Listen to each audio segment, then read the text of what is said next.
नमस्कार, स्वतंत्र समय में आपका स्वागत है। मैं राजेंद्र राय। नजर डालते हैं कुछ खास खबरों पर।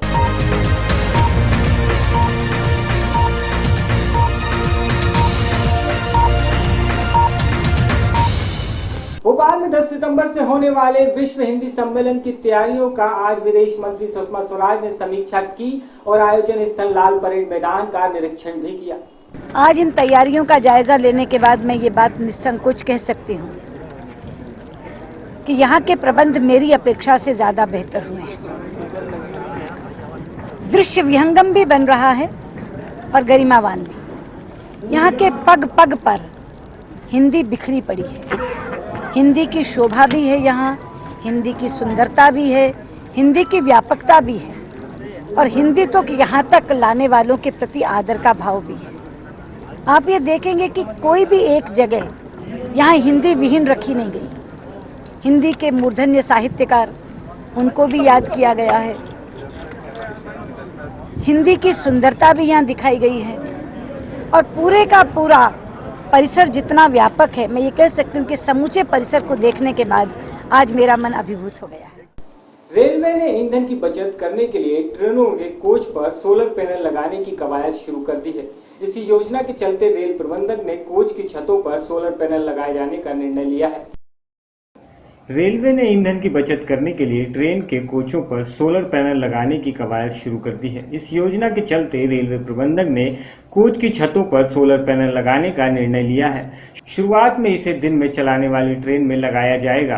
अंबाला रेल मंडल ने पावर को बढ़ावा देने और ईंधन की बचत के लिए ट्रेनों में सोलर कोचिंग लगाना शुरू कर दिए हैं। पायलट प्रोजेक्ट के तौर पर अभी से कालका शिमला रेलवे ट्रैक पर शुरू किया गया है। बाद में इसे पूरी तरह से रेलवे में लागू करने की योजना है। योजना के तहत रेलवे ने अगले 5 साल में 1000 मेगावाट सौर ऊर्जा संग्रह कर लक्ष्य रखा है। कालका शिमला बोगियों पर सोलर पैनल लगाने में 4 लाख रुपए खर्च हुए। अब रेलवे को इससे हर साल 124 लाख रुपए की बचत होगी। ट्रायल के तौर पर 12 नैरोगेज ट्रेन की बोगियों पर भी सोलर पैनल लगाए जा चुके हैं। ये ट्रेन कांगड़ा घाटी सेक्टर पर पठानकोट जोगिंदरनगर रूट में और कालका शिमला सेक्शन पर चल रही हैं। सोलर पैनल एक दिन में करीब 17 यूनिट पावर जनरेट करता है, जिससे बोगियों में लाइट सिस्टम के लिए ऊर्जा की जरूरत पूरी हो जाती है। रेलवे अभी नॉन एसी कोच में ही सोलर पैनल लगाएगा और ऊर्जा का स्रोत होने से रेलवे को हर साल एक कोच पर 1.24 लाख की बचत होगी। साथ ही डीजल की खपत कम होगी। अंबाला से रोजी बहल की रिपोर्ट। महोबा शहर कोतवाली प्रभारी द्वारा हाल ही में जेल से छूट कर आए एक युवक का सामान वापस करने के स्थान पर उसे जबरन हिरासत में लेकर फर्जी मुकदमा दर्ज करने से नाराज गुलाबी गैंग ने आज कोतवाली का घेराव किया। यही नहीं, गैंग की महिलाओं ने एसपी ऑफिस का भी घेराव किया।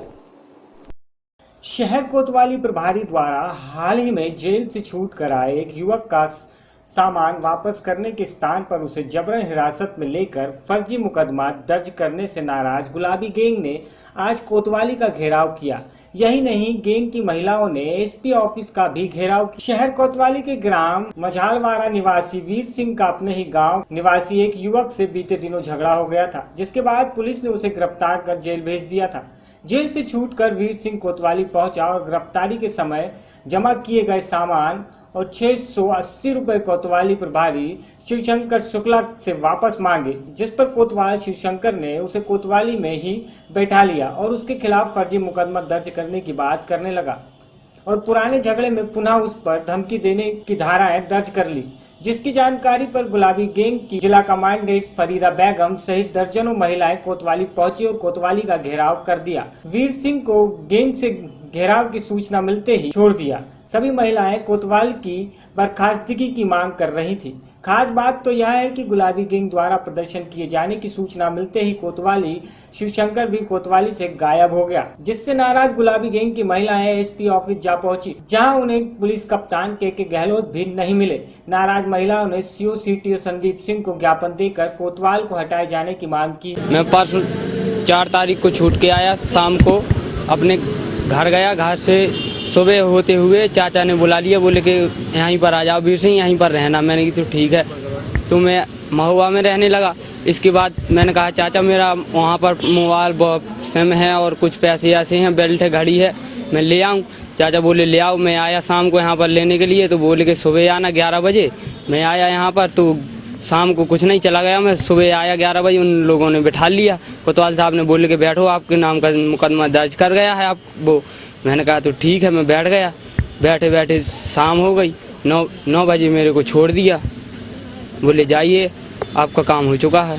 सामान मिला कि नहीं मिला? अभी सामान मिला, कुछ नहीं मिला। क्या सामान था? बेल्ट है, घड़ी है और 2 समय है, परस है। कितना पैसा नगद? 680 रुपये नगद पैसा है। क्यों परेशान कर रहे थे? जाने अब कुछ समझ में नहीं आ रहा है क्यों परेशान कर रहे हैं। ये एक लड़का 307 में जहल गया था, वो जबकि वो भी केस उसका झूठा था, लेकिन वो आया परसों के दिन, जमानत हुई उसकी। वो आया कि साहब हमारा सामान दे दो, आपने हमारे घर वालों को नहीं दिया तो आप हमें दे दो। बोले कल 11 बजे दिन में आना, 11 बजे आपको सामान मिल जाएगा। जब 11 बजे दिन में वो कल लड़का आया तो उसको इन्होंने बैठा लिया, कोतवाल साहब ने बोले बैठिए।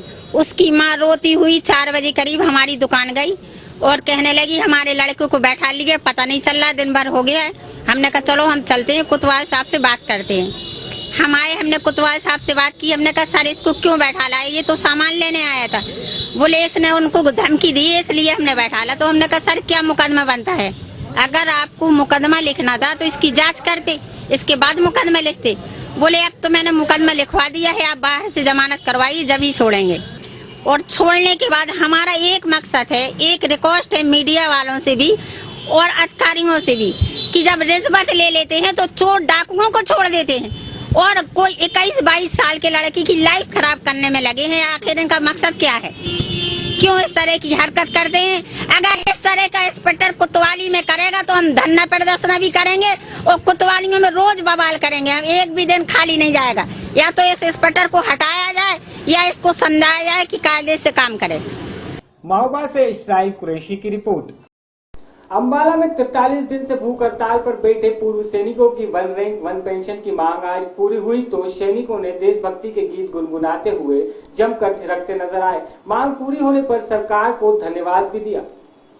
अंबाला में 43 दिन से भूख हड़ताल पर बैठे पूर्व सैनिकों की 1 रैंक 1 पेंशन की मांग आज पूरी हुई तो पूर्व सैनिक देशभक्ति गीतों को गुनगुनाते हुए जमकर थिरके मांग पूरी होने पर सरकार का धन्यवाद भी किया। 1 रैंक 1 पेंशन की मांग 40 साल बाद आखिरकार आज पूरी हुई तो पूर्व सैनिकों के चेहरे खिल उठे। ऐसा जश्न मनाया मानो दोबारा जंग का मैदान फतेह कर लिया हो।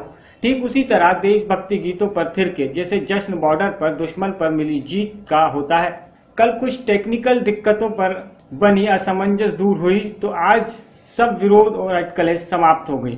कल 84वें दिन पूर्व सैनिकों का मिशन तूफान थम जाएगा। अंबाला में जश्न जारी है, जमकर पूर्व सैनिक इस खुशी को मना रहे हैं। पूर्व सैनिकों ने मांग पूरी होने पर सरकार का धन्यवाद किया है और खुशी भी जताई है। उन्होंने कहा है कि कल यहाँ लोग धरना भी समाप्त कर देंगे। उन्होंने कहा है कि अब हम धरना भी समाप्त कर देंगे। ਜਿਹੜਾ ਧਰਨਾ ਅਸੀਂ ਰੱਖਿਆ ਹੈਗਾ ਇਹ ਬੜੇ ਦੁੱਖ ਦੇ ਨਾਲ ਰੱਖਿਆ ਸੀਗਾ, ਪਰ ਹਣ ਖੁਸ਼ੀ ਦੇ ਨਾਲ ਅਸੀਂ ਇੱਕ ਦਿਨ ਇੱਥੇ ਬੈਠੇ ਹੋਏ ਹਾਂ। ਕੱਲ ਅਸੀਂ 12 ਵਜੇ ਤੋਂ ਪਹਿਲਾਂ ਸਾਰੇ ਬੰਦਿਆਂ ਨੇ ਖੁਸ਼ੀ ਮਨਾ ਕੇ ਪ੍ਰਧਾਨ ਮੰਤਰੀ ਸਾਹਿਬ ਦਾ ਤੇ ਉਹਨਾਂ ਦੇ ਜਿਹੜੇ ਬੰਦਿਆਂ ਨੂੰ ਸਮਝ ਲੱਗੀ ਉਹਨਾਂ ਦਾ ਧੰਨਵਾਦ ਕਰਕੇ ਉਹਨੂੰ ਅਸੀਂ ਖਤਮ ਕਰ ਦਾਂਗੇ। अंबाला से रोजी बहल की रिपोर्ट। अंबाला के सांसद रतनलाल कटारिया ने पत्रकार वार्ता में 1 रैंक 1 पेंशन की मांग पूरी करने पर सरकार का धन्यवाद किया है कि जो 1 रैंक 1 पेंशन का जो मसला है इसके अंदर किसी भी एक्स सर्विसमैन से किसी भी प्रकार का भेदभाव नहीं किया जाएगा। और आज हम ये कहना चाहते हैं कि श्रीमती सोनिया गांधी और राहुल गांधी किस मुंह से मोदी जी के निर्णय का विरोध कर रहे हैं। उनको तो शर्म आनी चाहिए कि 42 साल से मसला अटका पड़ा था, बजाय इसके कि मोदी जी की पीठ थपथपाते उल्टा और सैनिकों को भड़काने का काम कर रहे हैं पिछले 2-3 महीने से। और ये नहीं हुआ, वो नहीं हुआ, ये नहीं हुआ, वो नहीं हुआ। अरे तुमने तो जो ड्राफ्ट बनाया था उस ड्राफ्ट में तो 500 करोड़ रुपया भी नहीं होता था। और जो कोश्यारी कमेटी बनी थी, उस कोश्यारी कमेटी में तो बड़ी मुश्किल से 300 करोड़ तक बजट पहुंचता है। फिलहाल खबरों में इतना ही। अब मुझे दीजिए इजाजत। नमस्कार।